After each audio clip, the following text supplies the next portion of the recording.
কেউ চলে আসবে, একটা বিশ্রী কাণ্ড হয়ে যাবে। তুমি নিজের কি সর্বনাশ করতে চাচ্ছিলে না? বৌদি আমার আর কোনো উপায় নেই বৌদি, আমার এছাড়া আর কোনো উপায় নেই। আমি কি করবো বৌদি, আমি কিচ্ছু বুঝতে পারছি না বৌদি। এই তুমি তোমার বাবা মাকে ভালোবাসো? হ্যাঁ, তারা অসুস্থ হোক, তারা দুঃখ পাক, তুমি চাও? বলো, তুমি তুমি তুমি নীলের কথা বলছিলে, তুমি নিজের মা বাবার কথা একবারও ভাবলে না? একটা বারও ভাবলে না? আমার দিকে তাকাও, আমার দিকে তাকাও রূপসা। কি ভেবেছিলে তুমি পালিয়ে বাঁচবে, কোনো কিছু সম্মুখীন হবে না? রূপসা, প্রথমবার আমি যেদিন আমার শ্বশুর বাড়িতে পা রাখলাম, আমি আমি তবে থেকে আজ পর্যন্ত কাউকে কাউকে কখনো বলিনি আমার উপর কিভাবে আমার শাশুড়ি আর বড় অত্যাচার করে। কাউকে কখনো বলিনি বৌদি। আমি আমি ওই চিরকাল বাবাকে, মাকে, দাদাকে সবাইকে বলে এসেছি যে আমি খুব সুখে আছি, আমি খুব ভালো আছি দাদা, আমি ভালো আছি মা, আমি সুখে আছি। আমি তার পরিণতি কি হলো রূপসা? হ্যাঁ, এটা কাকে ফাঁকি দিচ্ছিলে তুমি? না গো বৌদি, নীলের ব্যবসার যে এই অবস্থা, ওর যে লাখ লাখ টাকা বাজারে ধার আছে, ওর মা রোজ আমার উপর এভাবে অত্যাচার করে, আমি এই কথাগুলো বাবা মাকে কখনো বলতে পারবো না বৌদি, কখনো বলতে পারবো না। এই কথাগুলো শুনলে বাবা মা খুব খুব দুঃখ পাবে বৌদি, আমার বাবা মা খুব দুঃখ পাবে। আর আর আমার বাবা মার দুঃখ পাওয়ার থেকে অনেক ভালো আমি মরে যাই বৌদি, আমি মরে যাই।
কিন্তু তাহলে তাহলে তুমি নীলকে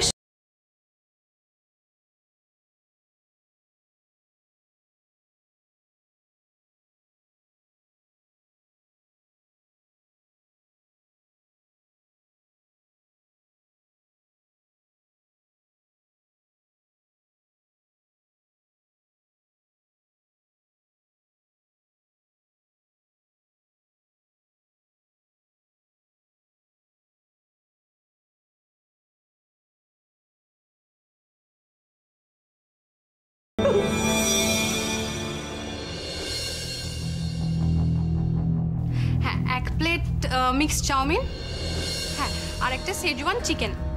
না না, গ্রেভি হবে না, একদম ড্রাই অ্যান্ড স্পাইসি। ঐন্দ্রিলা, তুমি রেস্টুরেন্টে খাবার অর্ডার করলে? হ্যাঁ তো। না, তোমার শরীরটা তো ভালো নয় মা, এখন ওইসব বাইরের ছাইপাশ খেলে তোমার তো শরীর খারাপ করবে। বলো। ছাইপাশ? আপনার কাছে এটা ছাইপাশ মনে হতে পারে, কিন্তু আমার কাছে নয়। আপনি রোজ যে ছাইপাশগুলো খাওয়ান তার তুলনায় রেস্টুরেন্টে খাবার অনেক ভালো।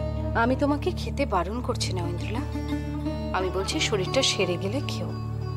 সবে জ্বর থেকে উঠেছো, শরীর এখনো দুর্বল, ইনফেকশন হয়ে যেতে পারে। পেট খারাপ হলে তোমারই তো কষ্ট হবে। বলো। আশ্চর্য তো, আমার এখন খেতে ইচ্ছা করছে আর আমি সেটা 7 দিন পুষে রেখে তারপর খাবো? আশ্চর্য। আর ওসব ইনফেকশন কিচ্ছু হবে না, আর যদি হয়েও থাকে তার জন্য ওষুধ আছে, ওষুধ খেলে সব ঠিক হয়ে যাবে। ওষুধ খেয়ে যদি খাবার হজম করতে হয় তাহলে সেই খাবার খাওয়ার অর্থ কি? এসব অর্থ টর্থ না আমি বুঝি না, আমার খেতে ইচ্ছে করলে আমি খাই। সব সময় তো নিজের ইচ্ছে মতো চলতে দেওয়া যায় না। ছোটরা যদি কোনো ভুল করে তাহলে বড়দের সেটা বুঝিয়ে দিতে হবে। ইদানিং দেখছি আপনি ভালো মন্দটা একটু বেশি বোঝাতে আসছেন। রোজ রোজ আপনার ওই রোগীর পথ্য খেতে গিয়ে না আমার বমি উঠে আসে। অল্প খিদে পেটে উঠে যায়। কই সেটা তো আপনার চোখে পড়ে না। আর আপনার এত অসুবিধাটা কিসের? আপনাকে তো রাখতে বলিনি। রেস্টুরেন্টে খাবার অর্ডার করতে গেলেও কি আপনার অনুমতি নিয়ে করতে হবে নাকি? দেখুন মা, দয়া করে আমার পেছনে ছুরি ঘোরানোটা বন্ধ করুন। আপনি যদি এরকম ভাবে খিটখিট করেন রোজ, তাহলে কিন্তু আমার এই বাড়িতে থাকাটা দায় হয়ে উঠবে।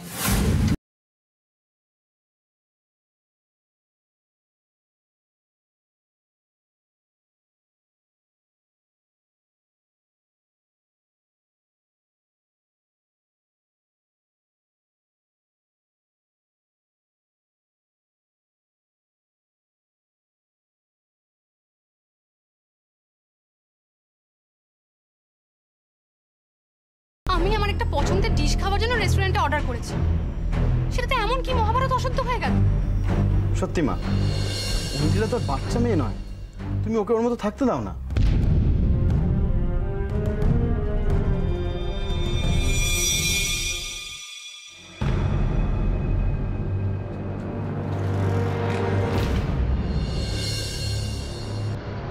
কি ব্যাপার, দরজা বন্ধ করছো কেন? রূপম, তোমার সঙ্গে একটা জরুরি কথা আছে আমার। জরুরি কথা? হ্যাঁ, আমি একটা গুরুত্বপূর্ণ সিদ্ধান্ত নিয়েছি, সেটার ব্যাপারেই তোমার সঙ্গে কথা বলবো। সিদ্ধান্ত যা নেওয়ার তা তো নেওয়া হয়ে গেছে, আর তো কথা বলার কিছু নেই। আমি তো বললামই তোমার, আমি ব্যাঙ্গালোর চলে যাব। আর যদি তাতে আপত্তি থাকে তাহলে বাবাকে বলবো বিজনেসটা যদি বিদেশে এক্সপেন্ড করা যায় সেখানে চলে যাবো। তুমি যা চাইছো তাই হবে। রূপম, তুমি যেই সমস্যার কথা বলছো সেই সমস্যার কথা আমি বলছি না। আমি সম্পূর্ণ একটা অন্য সমস্যার কথা বলছি। আমি নীল আর রূপসার কথা বলছি।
শ্রেয়া,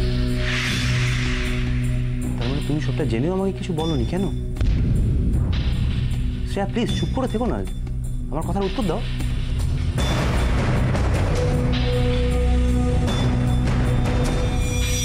দেখো দেখো, আমাকে নিজে যেচে পড়ে বলতে এলো, আর এখন মা নিজেই কাঁদছে।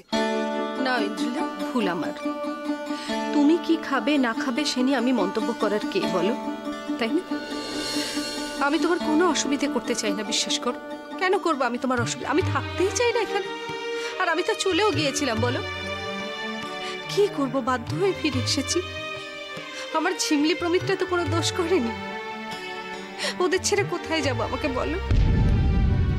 আচ্ছা মা, দেখো তুমি কিন্তু শুধু শুধু সেন্টিমেন্টাল হচ্ছ। আচ্ছা এখানে তোমার বাড়ি ছেড়ে যাওয়ার কথা আসছে কেন?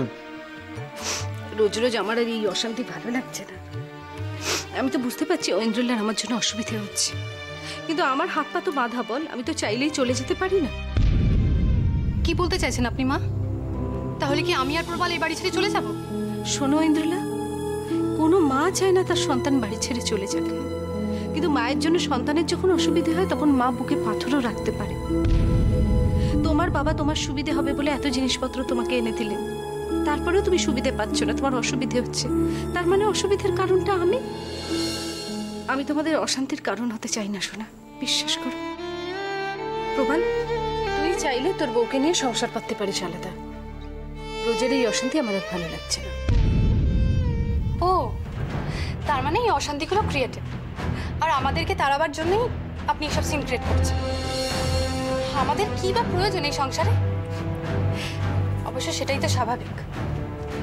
আপনি তো এখন শ্রেয়া শ্বশুরমশাইকে পেয়ে গেছেন না, বেশ ভালো মন্দ মোটা টাকা আদায় করতে পারছেন, আপনাদের চিন্তা কিসের? মানে আশ্চর্য ব্যাপার, এত বড় একটা ঘটনা আর তুমি সেটা কোনোটা চেনে গেছো আমার কাছ থেকে। আমি যদি জানতাম আমি তো খানিকটা হেল্প করতে পারতাম, নীলকে পারতাম তো। রূপম, আসলে নীলের সম্মানের কথা ভেবেই আমি কিছু বলিনি, আমি চুপ ছিলাম।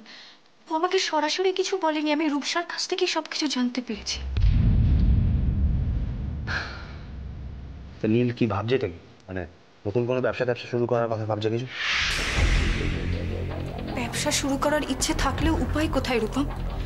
নীলের এখন যা অবস্থা, তাতে তাতে ফিনান্সিয়াল স্টেবিলিটি আসতে অনেক দেরি হবে।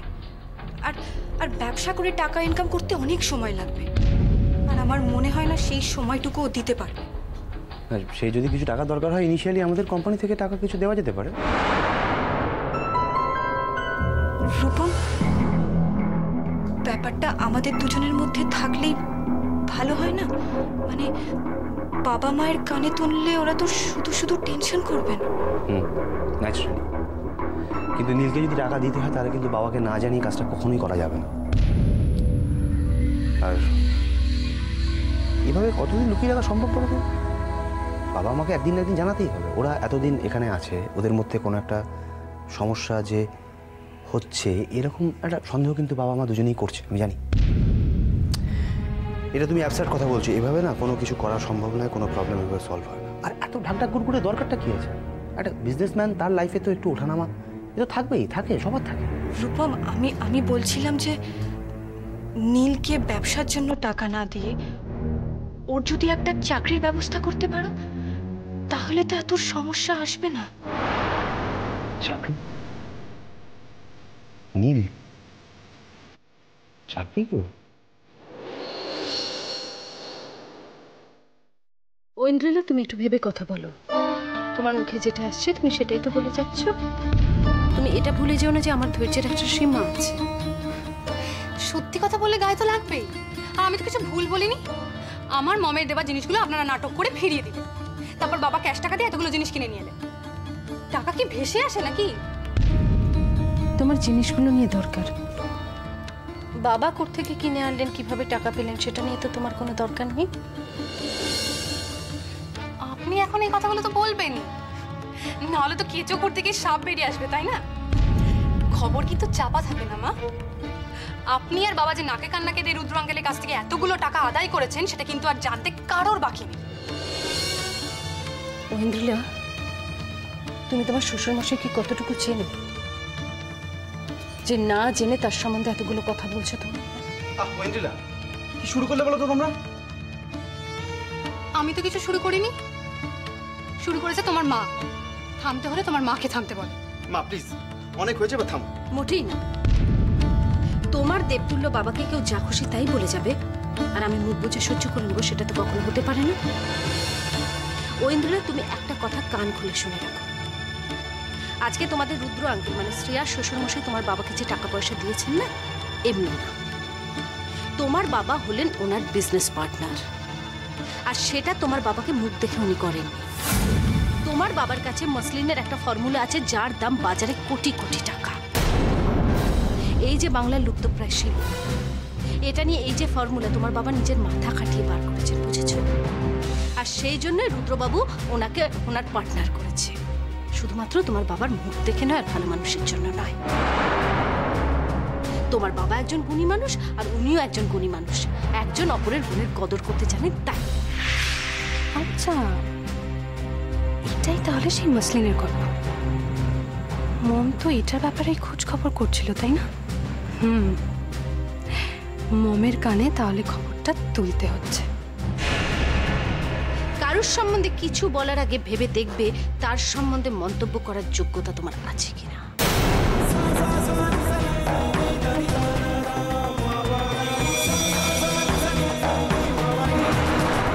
বলছিল বটে ওর অনেকগুলো টাকা ব্লক হয়ে আছে, কলকাতায় ব্যবসাটা শিফট করতে চায়। সে যদি ও নতুন ব্যবসা শুরু করতে চায়, করুক না, তো ভালো কথা। আচ্ছা, ইনিশিয়ালি যে টাকা দরকার হয় সেটা আমি দেবো। হ্যাঁ, আমিও শ্রেয়াকে সেই কথাটা বলেছি। হ্যাঁ, কিন্তু এর মধ্যে কিন্তু তো কিছু নেই। ও ব্যবসায় টাকাটা খাটিয়ে আবার ফেরত দিয়ে দেবে। বাবা, আমি অন্য একটা কথা ভাবছিলাম। নীল নীলকে যদি এতগুলো টাকা ধার দেওয়া হয় ওর তো প্রেস্টিজে লাগবে। যতই হোক ও তো আমাদের বাড়ির জামাই। আর আপনার কাছ থেকে টাকা ধার নিয়ে ব্যবসা করতে ওর তো খারাপ লাগতে পারে। তার চেয়ে আমি বলি কি, এমন যদি কোনো ব্যবস্থা করা যায় যাতে নীল সসম্মানে কোনো কাজ করলো, তাহলে তো সব দিক থেকে রক্ষে হয়। আর বাবা, নীল তো নিজেই পরিশ্রম করে টাকা রোজগার করতে চাইছে। কোনো একটা যদি ভালো চাকরির ব্যবস্থা করা যায় তাহলে কিন্তু সমস্যার সমাধান হতে পারে। সেই জন্যই তুমি সেদিন নীলের চাকরির কথাটা তুলেছিলে। হ্যাঁ, কিন্তু মানে এই মুহূর্তে নীলের যোগ্য একটা চাকরি এটা কোথায় পাওয়া যাবে বাবা? কেন? আপনি তো কিছুদিন আগেই বলছিলেন যে আপনার টেক্সটাইল ইউনিটে একটা ম্যানেজারের পোস্ট খালি আছে।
নীল, বৌদি, আপনি কোনো কোনো খবর আছে? আপাতত আমি একটা ব্যবস্থা করতে পেরেছি। ও ও বাঁচা গেল। এই মুহূর্তে টাকাগুলো এত প্রয়োজন ছিল না। কত জোগাড় হয়েছে? নীল, আপনি কিন্তু ভুল করছেন। আমি এতগুলো টাকা জোগাড় করব কি করে? কোনো প্রপার্টি জমা না রাখলে কেউ আপনাকে টাকা দেবে না। হ্যাঁ, আমি বাবার কাছ থেকে টাকা চাইতে পারতাম, কিন্তু আমার এটা ঠিক মনে হয়নি। দেখুন দেখুন, আপনি এই বাড়ির জামাই, আর আর এই বাড়ির জামাই হিসেবে আপনার একটা সম্মান আছে, আর আমি চাই সেই সম্মানটুকু অক্ষুণ্ণ থাকুক।